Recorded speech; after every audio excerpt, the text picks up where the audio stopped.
सभी का स्वागत करती हूँ और आज के लेक्चर में हम डिस्कस करने वाले हैं संस्था के बारे में।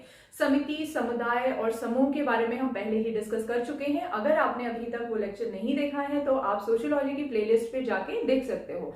तो आज हम डिस्कस करने वाले हैं संस्था के बारे में। अगर आपके सामने कोई संस्था शब्द बोलता है तो आपके दिमाग में सबसे पहले क्या आता है? अगर एक नॉर्मल इंसान जो है, जिसे सोशियोलॉजी की नॉलेज नहीं है, अगर उसके सामने संस्था शब्द का इस्तेमाल किया जाता है तो वो सोचता है कि लोगों के समूह को संस्था बोला जाता है, लेकिन ऐसा नहीं है। एक नॉर्मल भाषा में, वार्तालाप की भाषा में हम संस्था से लोगों के समूह को समझते हैं, लेकिन ऐसा नहीं है। लोगों का जो संगठित रूप होता है वो तो समिति होता है, संस्था कुछ और होता है। हम देखते हैं कि संस्था का मीनिंग क्या है।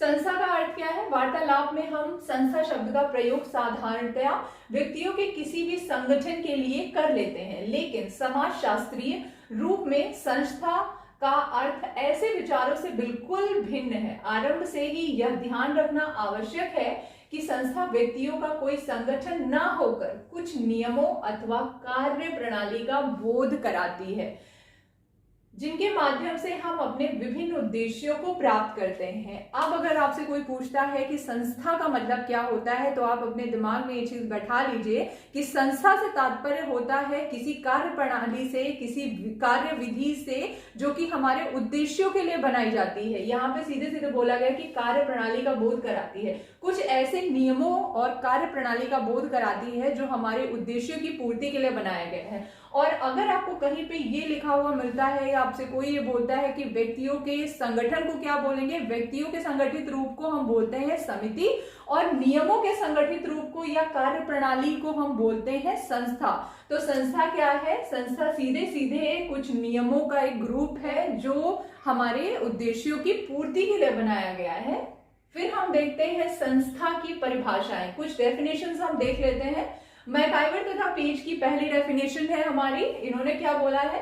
सामाजिक क्रिया की विशेषता को बताने वाली कार्य प्रणाली को स्थापित रूप या कार्य विधि को ही हम संस्था कहते हैं। इन्होंने भी वही चीज बोली है कि सामूहिक क्रिया की विशेषता को बताने वाली, सामूहिक रूप से इकट्ठा होके जब लोग किसी कार्य को किसी स्पेसिफिक तरीके से करते हैं, किसी विशिष्ट तरीके से करते हैं, तो उसी को हम संस्था बोलते हैं।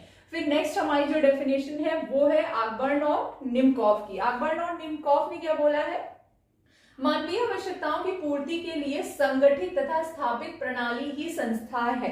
इन्होंने भी वही चीज बोली है कि मानवीय आवश्यकताओं की पूर्ति के लिए जो कार्य प्रणाली होती है, जो संगठित और स्थापित प्रणालियां होती हैं, उसी को हम संस्था बोलते हैं। तो सीधे सीधे संस्था क्या है? नियमों का एक ग्रुप है जो हमारी आवश्यकताओं के लिए बनाया गया है।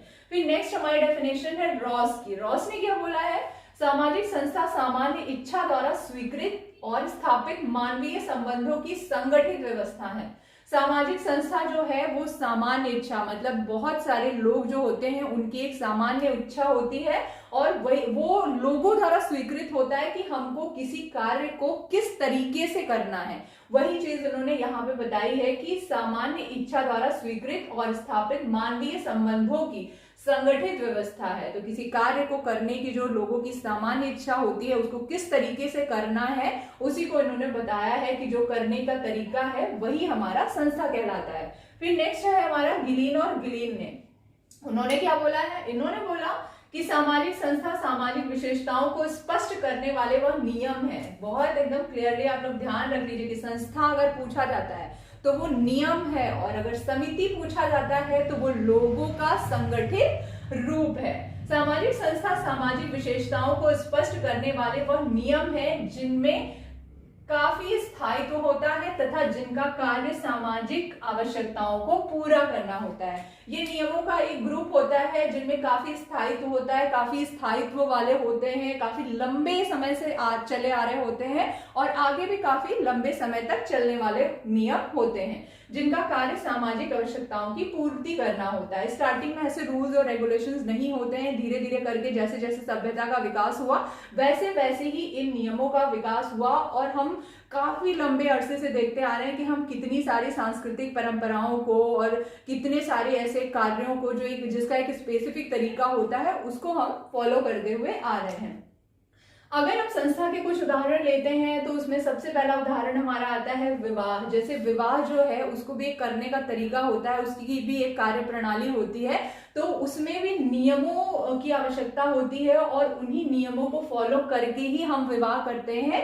तो विवाह भी एक संस्था है। दूसरा है शिक्षा प्रणाली, फिर तीसरा है उत्तराधिकार के नियम। तो जितने भी नियम होते हैं वो सारे हमारे आते हैं संस्था के अंतर्गत। फिर हमारा आता है संस्था की विशेषताएं। संस्था की विशेषताएं क्या होती हैं? पहली विशेषता है नियमों की व्यवस्था। संस्था जो है वो नियमों की व्यवस्था है जिसमें बहुत सारे रूल्स और रेगुलेशंस होते हैं जिन्हें हमें फॉलो करना होता है। अभी हमने यहाँ पे डेफिनेशंस में देखा, जितनी भी डेफिनेशंस हैं ऑलमोस्ट वो सब यही बताना चाहती हैं कि जो संस्था है वो नियमों का एक ग्रुप है या एक कार्यविधि है, कार्य प्रणाली है जो लोगों के बेनिफिट के लिए बनाई गई है या कुछ उद्देश्यों की पूर्ति के लिए बनाई गई है। फिर दूसरा पॉइंट है अमूर्त होती है। संस्था जो है वो अमूर्त है, संस्था को देखा नहीं जा सकता है। जैसे कि समिति जो होती है वो लोगों का एक संगठित रूप होता है, तो हम समिति को देख सकते हैं, लोगों को देख सकते हैं, वो उसका जो रूप होता है वो मूर्त रूप होता है। लेकिन संस्था का रूप जो होता है वो अमूर्त होता है, क्योंकि नियमों को हम देख नहीं सकते हैं, हम उन्हें महसूस कर सकते हैं। क्योंकि एक कार्यविधि है तो उसको हम देख नहीं सकते हैं, उसको हम महसूस कर सकते हैं अपने व्यवहार में।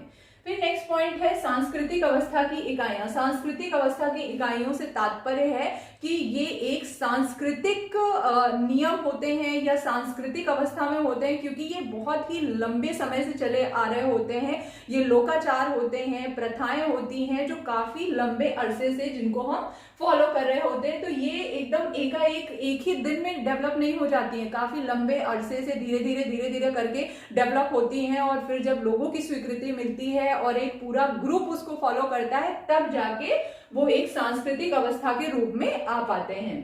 फिर नेक्स्ट है हमारा सामूहिक स्वीकृति। सामूहिक स्वीकृति इसकी होती है एक लोगों के फॉलो करने से कोई नियम जो है वो संस्था का रूप धारण नहीं कर सकता है। संस्था बनने के लिए उसको एक लंबे समय से गुजरना होता है और एक पूरा जब पूरा ग्रुप उसको फॉलो करता है, पूरा संगठन उसको फॉलो करता है, तब जाके वो सामूहिक स्वीकृति प्राप्त करता है और तब वो संस्था का रूप धारण करता है। नेक्स्ट आता है सुपरिभाषित उद्देश्य। तो संस्था के कुछ सुपरिभाषित उद्देश्य होते हैं, जैसे कि हम यहाँ पे विवाह को ले लेते हैं। स्टार्टिंग में जब हमारी सभ्यता का विकास नहीं हुआ था तब विवाह जैसी संस्था का निर्माण नहीं हुआ था।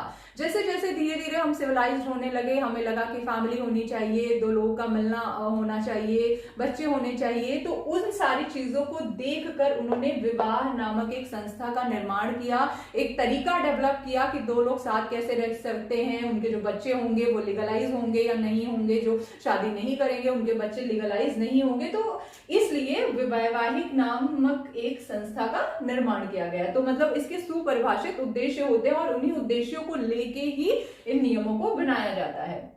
फिर नेक्स्ट है अधिक स्थायित्व। इनमें स्थायित्व बहुत होता है, जैसे समिति होता है, वो लोगों का जो संगठन होता है, जैसे उसके उद्देश्यों की पूर्ति होती है उसको डिसॉल्व कर दिया जाता है। लेकिन ये बहुत ही लंबे अरसे तक चलने वाले होते हैं। जैसे कि हम जानते हैं कि विवाह संस्था जो है वो कितने लंबे समय से चली आ रही है और आगे भी कितने लंबे समय तक रहने वाली है। फिर अब हम डिस्कस करेंगे संस्था के कार्य क्या होते हैं, संस्था को क्यों बनाया गया था, ये इसकी विशेषताएं हैं, तो ये इसके कार्य हैं, क्यों बनाई गई थी संस्था। पहला हमारा है मानवीय आवश्यकताओं की पूर्ति करने के लिए। जैसे कि हमें पता है कि कोई भी कार्य बिना किसी आवश्यकता के नहीं होता है। जैसे ही किसी चीज की आवश्यकता होती है उसी के अनुसार आगे डेवलपमेंट होता है। तो ये मानवीय आवश्यकताओं की पूर्ति करने के लिए बनाया गया था। जब तक हमारे पास किसी चीज की आवश्यकता नहीं होती है हम बिना आवश्यकता के कोई नियम, कोई संस्था या कोई समिति का निर्माण नहीं करते हैं। तो मानवीय आवश्यकताओं की पूर्ति करने के लिए संस्था को बनाया गया था। फिर है व्यक्ति का मार्ग निर्देशन करने के लिए, व्यक्तियों को एक मार्ग निर्देशित करने के लिए संस्था का निर्माण किया गया था। जैसे कि हमें पता है कि विवाह जो है वो उसको कैसे करना है, क्यों करना है, उसके रूल्स क्या हैं और क्यों इसकी आवश्यकता पड़ी। तो एक व्यक्ति को मार्ग निर्देशित करने के लिए इन नियमों को बनाया जाता है ताकि जो हमारी सोसाइटी है वो सिविलाइज्ड रहे, लोगों की आवश्यकताएं जो हैं, हित जो हैं वो आपस में ना टकराएं और समाज में शांति व्याप्त रहे। फिर नेक्स्ट पॉइंट है सामाजिक अनुकूलन में सहायक, यही चीज यहाँ पे भी इससे कोरिलेट करती है या थोड़ा सा आगे का पॉइंट है, सामाजिक अनुकूलन में सहायक। तो इसमें भी वही है कि लोगों के हित आपस में ना टकराएं और वो एक दूसरे के साथ प्यार और सम्मान के साथ रहें। जैसे यहाँ पे शिक्षा प्रणाली है, उत्तराधिकार के नियम, तो उत्तराधिकार के नियम यहाँ पे बता दिए गए। तो जैसे कि उत्तराधिकार नियम बताए गए हैं उसी के अनुसार प्रॉपर्टी का डिवीजन होगा, तो दो भाइयों में झगड़ा नहीं होगा और कोई आके उस पर क्लेम नहीं कर सकता है, तो उससे भी शांति व्यवस्था बनी रहेगी। फिर नेक्स्ट आता है संस्कृति के वाहक। ये संस्कृति के वाहक होते हैं, एक पीढ़ी से दूसरी पीढ़ी में हस्तांतरित होते रहते हैं। जैसे कि हमें पता है कि आज जितना चीजें हम जान रहे हैं वो सारी चीजें हमने अपने पीछे की पीढ़ी से, हमने अपनी माँ से, अपने पिता से, अपने दादाजी से, अपनी दादी जी से सीखा है। तो इसे संस्कृति के वाहक के रूप में जाना जाता है। फिर नेक्स्ट पॉइंट आता है सामाजिक नियंत्रण के साधन। संस्था जो है सामाजिक नियंत्रण के साधन के रूप में भी जाना जाता है। ये समाज में शांति व्यवस्था बनाए रखता है। जैसे कि हमें पता है विवाह के जो नियम है, इन सारे नियमों को फॉलो करने से समाज में शांति व्यवस्था बनी रहती है, लोगों के हित आपस में नहीं टकराते हैं और लोग शांति व्यवस्था बनाए रखते हैं और सुख शांति से अपना जीवन व्यतीत करते हैं। तो ये था हमारा संस्था का लेक्चर। मिलते हैं नेक्स्ट लेक्चर में, तब तक के लिए नमस्कार।